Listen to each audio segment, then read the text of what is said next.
गिबियावनो बयखौबो बरायबाय जों दिनै क्लास 10 नि मेथ्सनि सोंनाय बिदां 4.1 माने नैबे एक्सारसाइज 4.1 नि लास्ट क्वेश्चंस माने नैबे 4 नाम्बारखौ आं सल्व खालामगोन स' बिनि थाखायनो नोंसोरो भिडिअखौ मोजां मोनोब्ला जोबजासिम नायबानो जाबाय आरो गोनांथार होनना सानोब्ला बे भिडिअखौ नोंसोरो बयनोबो शेयार खालामनो दाबाव स' नायलांदो गिबियावनो आं क्वेश्चन्सखौ फरायग्रोना होनि बिनिफ्राय क्वेश्चन्सखौ बुजायग्रोगोन आं बिनि उनावसो नोंसोरनो आं सल्व खालामनानै होगोन बर' मिडियामनि क्वेश्चन्सखौ आं गिबियावनो नायग्रोगोन बिनि उनावहाय आं इंलिश मिडियामनि क्वेश्चन्सखौ नोंसोरनो बुजायनो हागोन नाय गंसे ट्रेना समानसु खरथियाव 480 किल'मिटार गोजान खारलाङो जुदि खरथिया 8 किल'मिटार पार घन्टा खमसिन जानायमोनब्ला अब्ला बियो एखे जानथायखौ बारलांनो 3 घन्टा बांसिन सम लागौमोन जों दा ट्रेननि खरथिखौ दिहुननांगौ स' नोंसोरो क्वेश्चन्सखौ बुजियाखै जानांगौ आं क्वेश्चन्सखौ बुजायनो हागोन दा बे नाम्बार 2 नि क्वेश्चन्स गोसोआव लाखि बेखौ जों मायाव फोरमायनांगौ जौगानाय समानथायनि महराव फोरमायनांगौ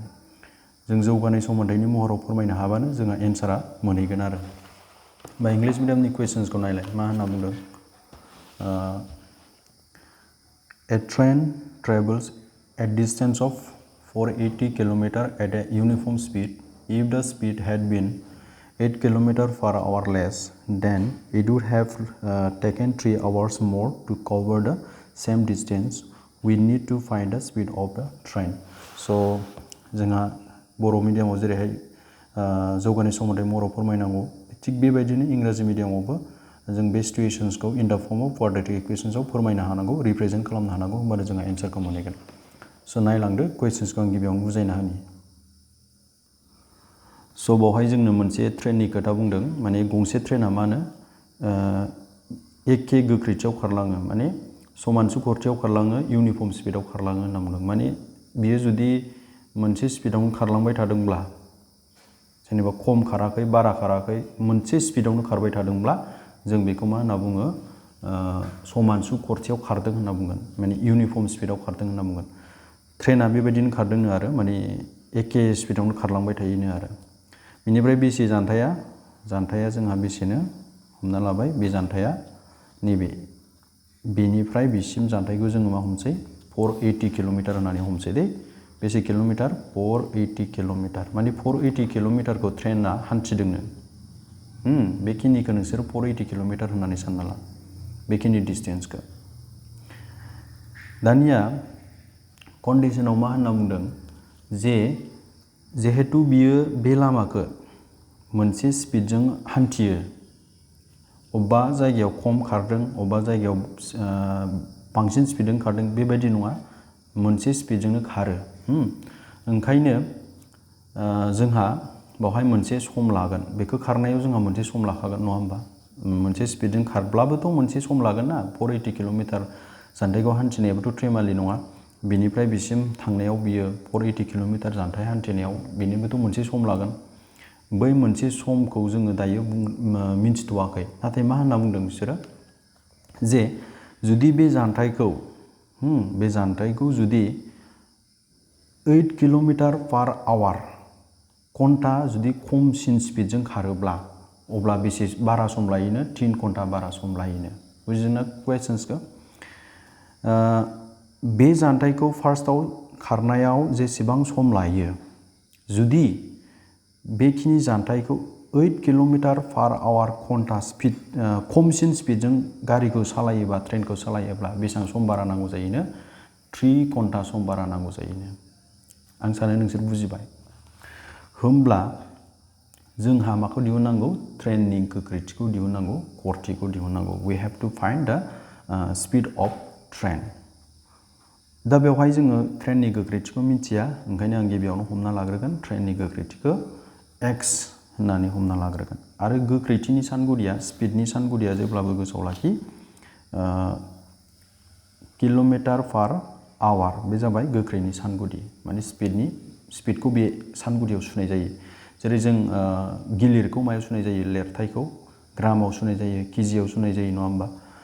थिग बेबायदिनो जोङो स्पिडखौ किल'मिटार पार आवार किल'मिटार पार घन्टा बे सानगुदियाव जों सुनाय जायो जों बे ट्रेननि गोख्रैथिखौबो जोंनो जिहेतु होनाय गैया जों ओंखायनो बेखौ आं x होननानै हमना लागोन बुजिबाय ना ट्रेननि स्पिडखौ गिबियावनो मा होननानै हमना ला x किल'मिटार पार आवार होननानै हमना ला ओंखायनो आं नैबाव लिरगोन हमबाय इंलिश मिडियामफोरना लेट ट्रेननि गोख्रैथिया the speed of train be x kilometre पार आवार ट्रेननि गोख्रैथिखौ जों x किल'मिटार पार आवार होननानै हमनानै लाबाय दानिया जोंहा बेवहाय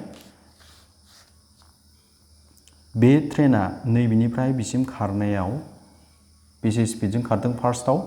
x किल'मिटार पार आवार घन्टाजों खारदों होननानै हमना लाबाय होमबा बे ट्रेना बिनिफ्राय बिसिम थांनायाव बेसे सम लादों जों बेखौ दिहुननि बिनि थाखाय जों नैबे मोनसे फर्मुलाखौ बाहायगोन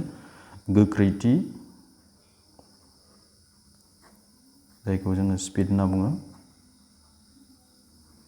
इकुवेल टु जानथाय जानथाय माने मा डिस्टेन्स बाय सम माने टाइम थारमाने जोङो गोख्रैथिखौ दिहुननोब्ला स्पिडखौ दिहुननोब्ला जों बेसेबां जानथाय बारलांदों बेखौ समजों डिवाइड खालामबानो रानबानो जों माखौ मोनो गोख्रैथिखौ मोनो बुजिबायना गोख्रैथिखौ मोननोब्ला जानथायखौ माजों राननांगौ समजों राननांगौ दा जोङो माखौ दिहुननांगौ बेवहाय समखौ दिहुननांगौ फार्स्टआव बेसे सम नाङो जुदि x किल'मिटार पार आवार घन्टा स्पिडजों खारोब्ला फार्स्ट खारनाय ट्रेननि स्पिडखौ जोङो मा होननानै हमना लाबाय x किल'मिटार पार आवार होननानै हमना लाबाय नङा होमबा ट्रेना बेसे स्पिडजों खारदों x किल'मिटार पार आवार घन्टा स्पिडजों खारदों होमब्ला बेसे सम नांदों जों दा बेखौ दिहुननि बिनि थाखाय नोंसोर माखौ बाहाय नैबे फर्मुलाखौ बाहाय होमबा गोख्रैथिखौथ' जों मा हमबाय x हमबाय नङा होमब्ला जानथाया जोंहा बेसे नै 480 बेनिफ्राय समखौ जों मिथिया जों समखौ दिहुननो नागिरदों अके जों टाइमखौ दिहुननो नागिरदों होमबा बे समखौ नैबिथिं लांदो जों जिहेतु समखौसो दिहुननांगौ नालाय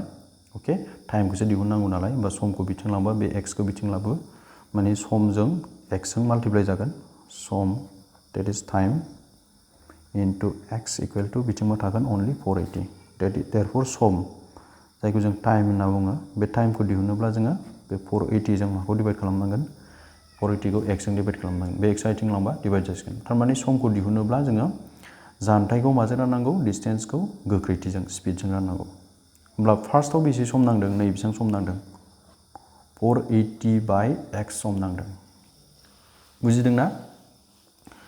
फार्स्टआव आङो ट्रेनखौ बेसे स्पिडजों खारदों होननानै हमना लाबाय बिनिफ्राय बिसिम खारनायाव नै आंनि आखाइखौ ट्रेन होननानै सानना ला बिनिफ्राय बिसिम खारनायाव नोंहा बेसे स्पिडजों खारदोंमोन होननानै हमना लाबाय x किल'मिटार पार आवार घन्टा स्पिडजों खारदों होननानै हमना लादोंमोन अब्ला बेसे सम नांदों बेखौ दिहुननानै जों मोनबाय जे बेसे सम नांदोंनो 480 बाय x सम नांदों जों क्लियार फार्स्टआव बे फार्स्ट कन्डिशन दानिया फैदो सेकेन्ड कन्डिशन स' गिबियावनो ओंखायनो जों नैबाव लिरगोन देयरफर गिबियाव नांनाय सम माने बेसे टाइम नांखो बेखौ होनना बुंदों आरो नांनाय सम देयरफर एट फार्स्ट टाइम रिक्वायर्ड इज फार्स्टआव बेसे सम नांदों 480 बाय एक्स घन्टा सम नांदों जोंनो आवार्स दै घन्टायाव दं नालाय आं सानो बुजिबाय नोंसोर बेखौ 480 किल'मिटार बिनिफ्राय बिसिम 480 किल'मिटार बेखिनि जानथायखौ बारलांनायाव जुदि ट्रेनखौ x किल'मिटार पार आवार स्पिडजों खारदों होननानै हमना लायोब्ला जोंनो बेसे सम नांगोन नै बेसेबां सम नांगोन बेखिनि जानथायखौ बारलांनायाव जाबाय दानिया सेकेन्डआव मा होनना बुंदों ट्रेना 8 किल'मिटार पार आवार घन्टा स्पिड खमायदों माने ट्रेना एसे लासै खारदों आरो होमब्ला बेवहाय बेसे सम नांगोन जुदि ट्रेना 8 किल'मिटार पार आवार घन्टा नङा गोख्रैथि जुदि ट्रेना 8 km/h 1 मिनिट बेयाव खमसिन होनांगोन खमसिन गोख्रैथिजों खारो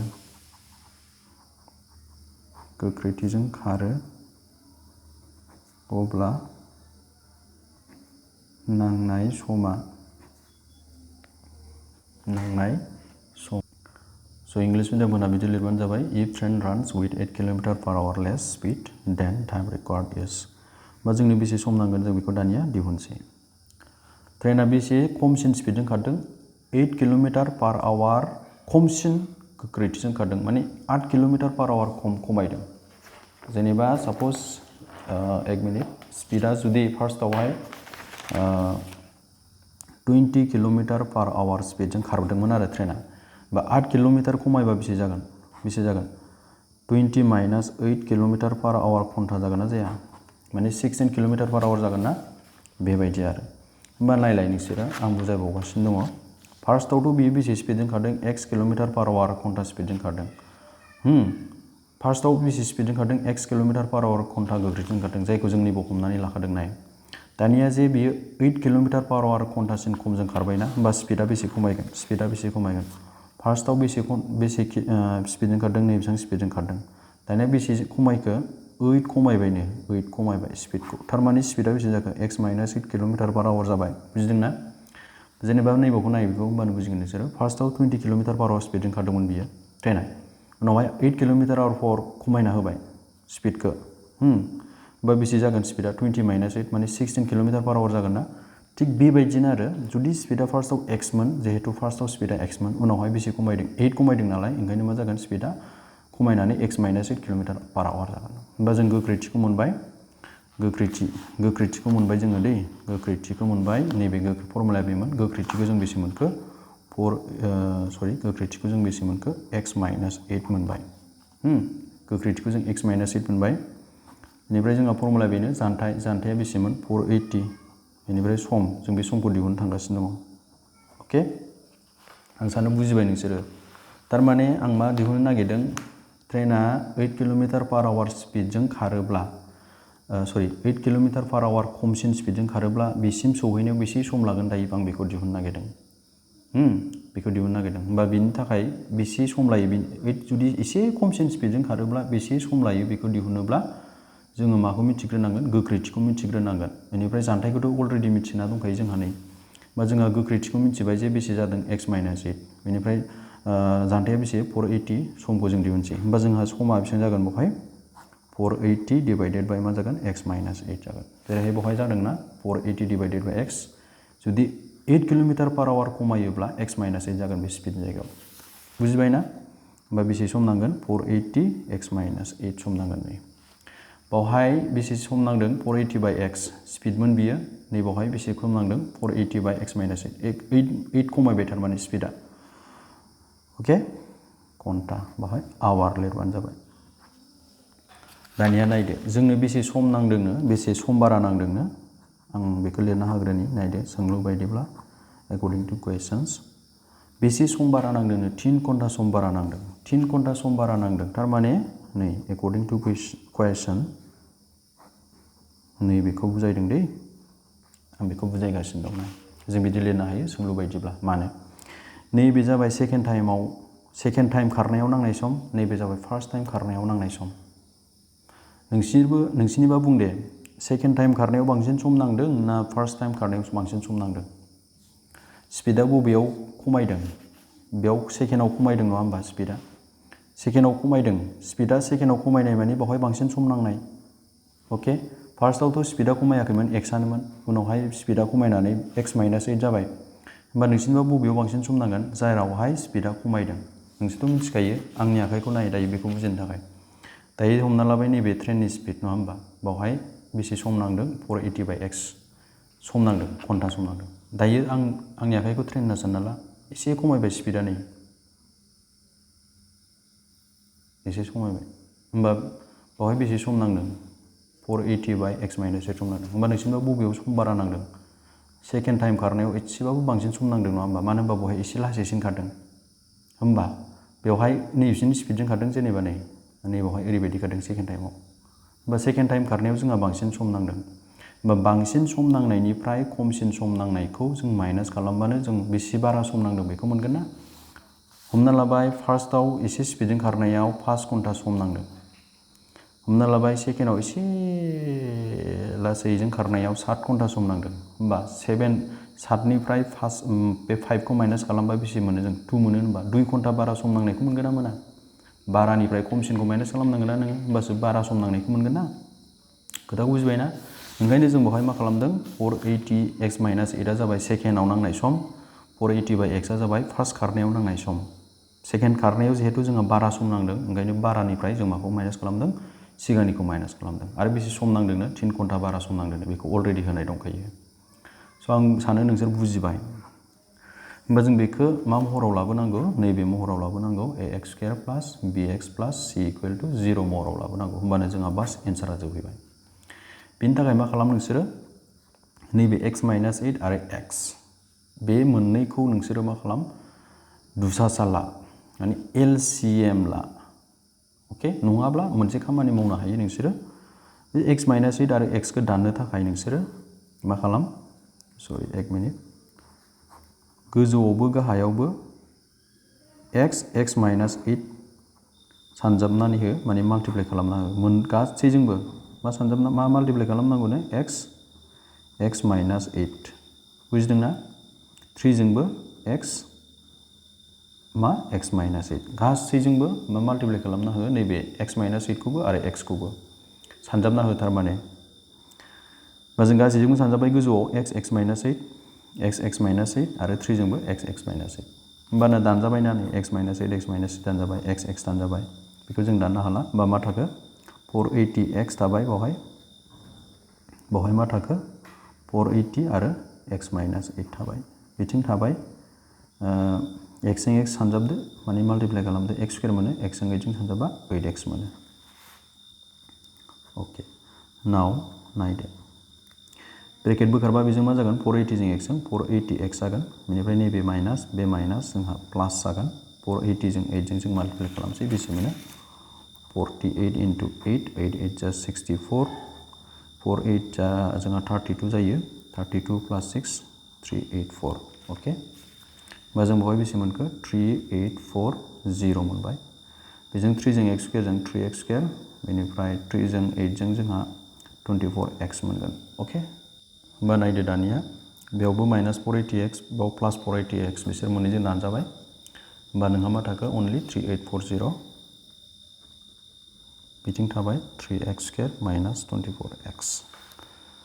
दा नाय नोंसोरो, बेबो गासिबो 3 जों डिभाइड खालामजायो। 3 जों डिभाइड खालाम गासिखौबो। 3840खौ 3 जों डिभाइड खालामबा 1280 मोनगोन नोङो। होमबाना मा मोनगोन 3840 मोनगोन। होमबा बेवहाय जों 3 जों डिभाइड खालामबाय, बेखौ 1280 मोनबाय। 3 जों 3 डिभाइड खालामबा जोंहा अनलि x² थाबाय। 3 जों 3 दानजासिगोन नालाय, 3 जों 3 दानबाथ' नोंहा नै 1 थायोना, ओंखायनो नैबावहाय 3 जों 24खौ डिभाइड खालाम, बेसे मोनो नों 8 मोनो। अके, होमबा फाइनाल एन्सारा मा जागोन नाय, फाइनाल एन्सारा